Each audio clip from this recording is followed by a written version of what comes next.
Hello, folks. This is Annette of AnnetteLeonard.com, back again with another moment for chronic wellness. Thanks so much for joining me.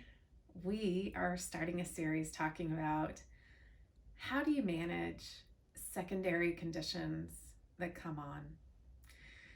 And I think this question is so important because it not only addresses what we do when we have relapses, but when we catch colds and viruses, and maybe when our migraines have been better for a time and then they get worse.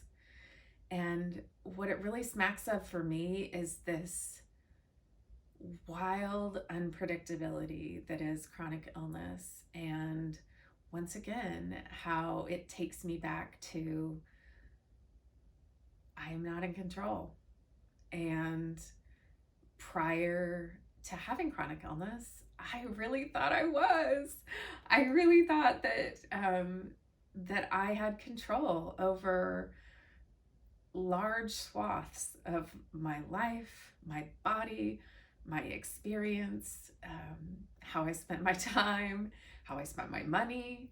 And post-chronic illness, it has felt like the most radical earth school intervention in what it means to cede control. And I mean, recently I've been feeling like somebody's twisting my arm behind my back, and I'm like, uncle, like, come on. I have enough lessons. Haven't I learned? Don't I know enough?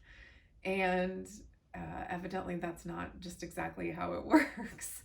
I was joking with a friend over the weekend about the notion of soul contracting. And I'm not sure what I believe about soul contracting, and I'm certainly not sure what you believe about soul contracting. But soul contracting is this notion that before we are born, we have some amount of choice about these lives that we are going to inhabit, that we make some contract with our soul about how we will do the work that we show up on earth to do. So we somehow, in some way, large or small, sign on for the journey that we're about to have in these bodies.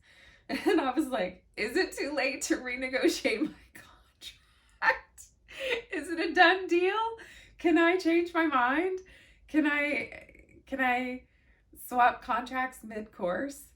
Because this one feels harder, more exhausting, more extreme, more pronounced, more difficult, more than I can take sometimes.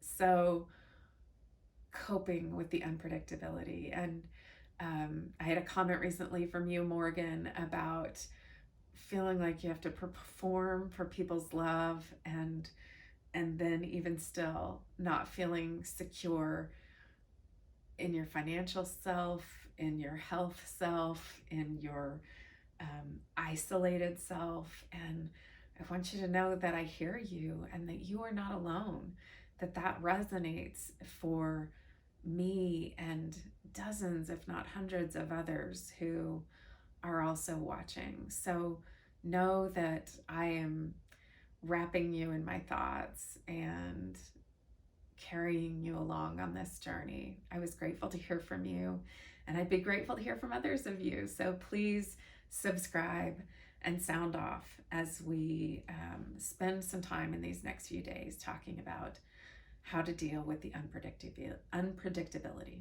of illness. Thanks for joining me.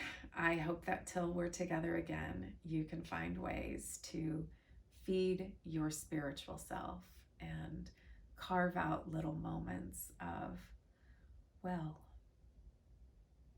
take care.